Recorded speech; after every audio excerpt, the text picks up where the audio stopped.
চূড়ান্ত আন্দোলনের পথে বিএনপি। ৩ দিনের সরকারি সফরে ভারত গেলেন সেনাপ্রধান।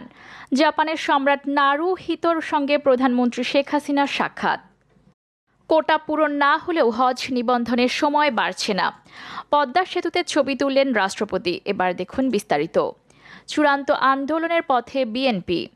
সরকারের অবিলম্বে পদত্যাগ, নির্দলীয় নিরপেক্ষ সরকার ও নিরপেক্ষ নির্বাচন কমিশনের অধীনে নির্বাচনের দাবিতে বিএনপির চলমান আন্দোলন এখন চূড়ান্ত পর্যায়ে। ফলে নির্বাচনের আগের সময়গুলো কার্যকরভাবে কাজে লাগাতে চায় দলটির হাইকমান্ড। আন্দোলনের পরবর্তী কর্মসূচি হিসেবে কোরবানির ঈদের আগেই এক বিভাগ থেকে আরেক বিভাগে রোড মার্চ বা সমাবেশের ঘোষণা আসতে পারে। এরপর সেপ্টেম্বর থেকে ক্রমান্বয়ে বাড়বে যুগপৎ আন্দোলনের গতি। এই সময়ের মধ্যে সংকট উত্তরণে রাজনৈতিক সমঝোতা না হলে কর্মসূচি এক দফা দাবিতে পরিণত হবে। অন্যদিকে আগামী নভেম্বরে আসন্ন দ্বাদশ জাতীয় নির্বাচনের তফসিল দেওয়ার চিন্তা করছে নির্বাচন কমিশন। বিএনপির দায়িত্বশীল নেতারা বলছেন, তাদের আন্দোলন এখন একটি চূড়ান্ত পর্যায়ে এসে দাঁড়িয়েছে। জানা গেছে, গত রোজায় সারা দেশে বিভাগ, জেলা ও ইউনিয়নের সমন্বিত ইফতার মাহফিলের মাধ্যমে বিএনপি ও অঙ্গ সংগঠনের নেতাকর্মীরা এখন উজ্জীবিত ও ঐক্যবদ্ধ। ঈদ উল ফিতর পরবর্তী আগামী 1 মে আন্তর্জাতিক শ্রমিক দিবসে প্রথম কর্মসূচি পালন করার সিদ্ধান্ত নিয়েছে বিএনপি। ওই দিন রাজধানীতে বড় ধরনের শোডাউনের পরিকল্পনা আছে দলটির হাইকমান্ডের। দলটির নেতারা বলছেন, আগামীতে তারা নির্দলীয় নিরপেক্ষ তত্ত্বাবধায়ক সরকার ছাড়া কোনো নির্বাচনে যাবেন না। এই দাবি আদায়ে তাদের সামনে আন্দোলনের বিকল্প নেই। ওই আন্দোলনের প্রস্তুতি হিসেবে তৃণমূলকে ঐক্যবদ্ধ করতেই তারা কাজ করছেন। এর মাধ্যমে এলাকায় নিজের শক্ত অবস্থানের জানান দেওয়ার চেষ্টা করছেন অনেকেই। সেই লক্ষ্যে আবারও সারা দেশে নতুন কর্মসূচি দেওয়া হবে। সেক্ষেত্রে রোড মার্চ এবং সমাবেশের কর্মসূচি দেওয়া হবে। বিএনপি মহাসচিব মির্জা ফখরুল ইসলাম আলমগীর বলেন, 10 দফা দাবিতে আমাদের চলমান আন্দোলন চূড়ান্ত পর্যায়ে এসে দাঁড়িয়েছে। আমরা আন্দোলন শুরুর পর অলরেডি 17 জন সহকর্মী প্রাণ দিয়েছেন। আমাদের হাজার হাজার নেতাকর্মীর বিরুদ্ধে মামলা হয়েছে। আমাদের শত শত মানুষ এখন কারাবন্দী। চলমান আন্দোলনের মাঝখানে রোজার মধ্যেও আমরা কর্মসূচি পালন করেছি। কয়েকদিন আগে ইউনিয়ন পর্যায় পর্যন্ত অবস্থান কর্মসূচি করেছি। এসবের মাধ্যমে নেতাকর্মীরাও আরও বেশি সংঘবদ্ধ ও শক্তিশালী। আমরা আন্দোলন চালিয়ে যাচ্ছি, এখন সেটা আরও বেগবান হবে। সরকারের আচরণের উপর নির্ভর করবে আন্দোলনের ধরন কী হবে। জনগণ সেটা সিদ্ধান্ত নেবে। শ্রমিক সমাবেশ নিয়ে মত বিনিময় সভা। এদিকে চলমান আন্দোলনের মধ্যেই ঈদ উল ফিতর পরবর্তী রাজধানীতে বড় ধরনের শোডাউনের করার পরিকল্পনা নিয়েছে বিএনপির হাইকমান্ড।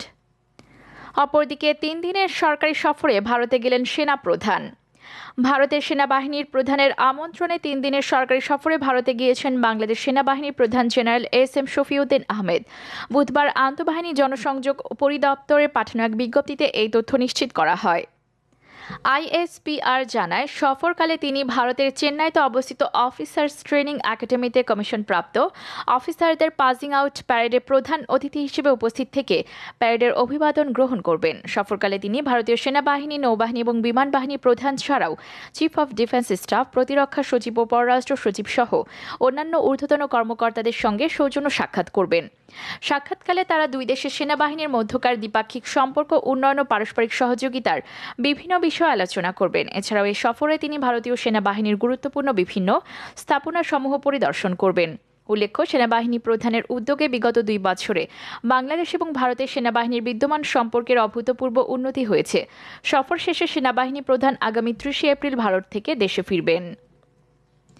অপরদিকে জাপানের সম্রাট নারুহিতোর সঙ্গে প্রধানমন্ত্রী শেখ হাসিনার সাক্ষাৎ। জাপানের সম্রাট নারুহিতোর সঙ্গে সৌজন্য সাক্ষাৎ করেছেন প্রধানমন্ত্রী শেখ হাসিনা। বুধবার জাপানের ইম্পেরিয়াল প্যালেস টোকিওতে তিনি এই সাক্ষাৎ করেন। এর আগে একই দিন সকালে বিভিন্ন উন্নয়ন সহযোগীদের সঙ্গে বৈঠক করেন প্রধানমন্ত্রী শেখ হাসিনা।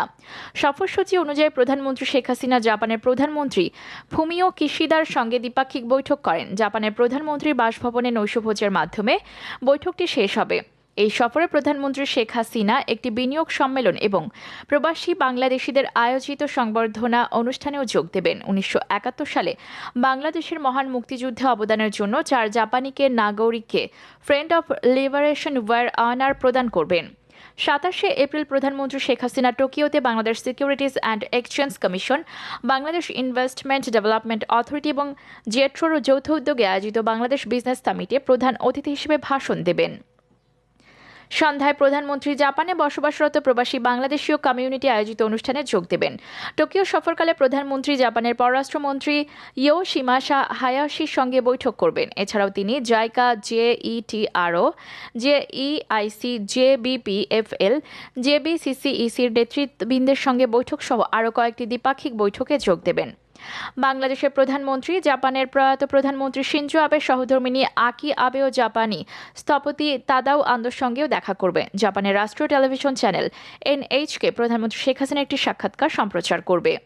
প্রধানমন্ত্রী জাপান সফরের সঙ্গী হিসেবে রয়েছেন জাতির পিতা বঙ্গবন্ধু শেখ মুজিবুর রহমানের কনিষ্ঠ কন্যা শেখ রেহানা, পররাষ্ট্রমন্ত্রী ডক্টর এ কে আব্দুল মোমেন, কৃষিমন্ত্রী ডক্টর আব্দুর রাজ্জাক, প্রধানমন্ত্রীর বেসরকারি শিল্প ও বিনিয়োগ উপদেষ্টা সালমান এফ রহমান, পররাষ্ট্র প্রতিমন্ত্রী মোহাম্মদ শাহরিয়ার আলম, বিদ্যুৎ, জ্বালানি ও খনিজ সম্পদ প্রতিমন্ত্রী নজরুল হামিদ এবং তথ্য যোগাযোগ প্রযুক্তি প্রতিমন্ত্রী জুনায়েদ আহমেদ পলক। প্রধানমন্ত্রী টোকিও থেকে মার্কিন যুক্তরাষ্ট্রে যাবেন। ওয়াশিংটন ডিসিতে পৌঁছে পহেলা মে বিশ্বব্যাংকের সদর দপ্তরে বাংলাদেশ ও বিশ্বব্যাংকের মধ্যে 50 বছরের অংশীদারিত্ব উপলক্ষে আয়োজিত অনুষ্ঠানে যোগ দেবেন। প্রধানমন্ত্রী শেখ হাসিনা 4 মে যুক্তরাজ্য এবং অন্যান্য কমনওয়েলথ দেশের রাজা ও রানী তৃতীয় চার্লস এবং তার পত্নী ক্যামিলার রাজ্যাভিষেকে যোগদানের জন্য লন্ডনের উদ্দেশ্যে ওয়াশিংটন ত্যাগ করবেন। প্রধানমন্ত্রী আগামী 9 মে লন্ডন থেকে ঢাকা পৌঁছাবেন। অপরদিকে কোটা পূরণ না হলেও হজ নিবন্ধনের সময় বাড়ছে না। কোটা পূরণ না হলেও এবছর হজ নিবন্ধনের সময় আর বাড়ানো হচ্ছে না বলে জানিয়েছেন ধর্ম প্রতিমন্ত্রী ফরিদুল হক খান। সচিবালয় হজ মোবাইল অ্যাপের উদ্বোধনী অনুষ্ঠানে কথা বলেন তিনি।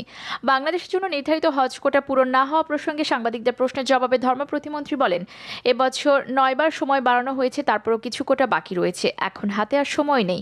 তাই কোটা পূরণ না হলেও এবছর হজ নিবন্ধনের সময় আর বাড়ছে না। তিনি বলেন, ইউক্রেন রাশিয়া যুদ্ধের কারণে বিশ্বব্যাপী মন্দা চলছে। এই অর্থনৈতিক মন্দার প্রভাব মুসলিম দেশগুলোর উপরে পড়েছে। ফলে পাকিস্তান, ইন্দোনেশিয়া, মালয়েশিয়া, ভারত থেকে হজে যাওয়ার সংখ্যা কমে গেছে। সেক্ষেত্রে বাংলাদেশের হজযাত্রীর সংখ্যা অন্যান্য দেশের চেয়ে ভালো। হজ শেষ হলে আপনারা দেখতে পারবেন অন্যান্য দেশ কত সংখ্যক হজ কোটা ফেরত দিয়েছে। অপরদিকে পদ্মা সেতুতে ছবি তুললেন রাষ্ট্রপতি। গোপালগঞ্জের টুঙ্গিপাড়ায় জাতির পিতার সমাধিতে শ্রদ্ধা নিবেদন করেছেন রাষ্ট্রপতি মোহাম্মদ শাহাবুদ্দিন। এর আগে পদ্মা সেতুতে নেমে তিনি পরিবারের সঙ্গে ছবি তুলেছেন। বুধবার দুপুরে বঙ্গবন্ধু শেখ মুজিবুর রহমানের সমাধি সৌধের বেদিতে ফুল দিয়ে তার স্মৃতির প্রতি গভীর শ্রদ্ধা জানান রাষ্ট্রপতি। এদিকে টুঙ্গিপাড়ায় রাষ্ট্রপতির আগমন উপলক্ষে সব প্রস্তুতি সম্পন্ন করা হয়। সেই সঙ্গে বঙ্গবন্ধুর সমাধি সৌধ কমপ্লেক্স সহ আশেপাশের এলাকায় নেওয়া হয় ব্যাপক নিরাপত্তা ব্যবস্থা। শ্রদ্ধা নিবেদন শেষে বঙ্গবন্ধুর সমাধি কমপ্লেক্সে রক্ষিত পরিদর্শন বইতে মন্তব্য লিখে স্বাক্ষর করে টুঙ্গিপাড়া প্রধানমন্ত্রীর বাড়িতে মধ্যাহ্নভোজের বিরতিতে যান। পরে বিকেলে সড়কপথে ঢাকার উদ্দেশ্যে রওনা হন রাষ্ট্রপতি শাহাবুদ্দিন।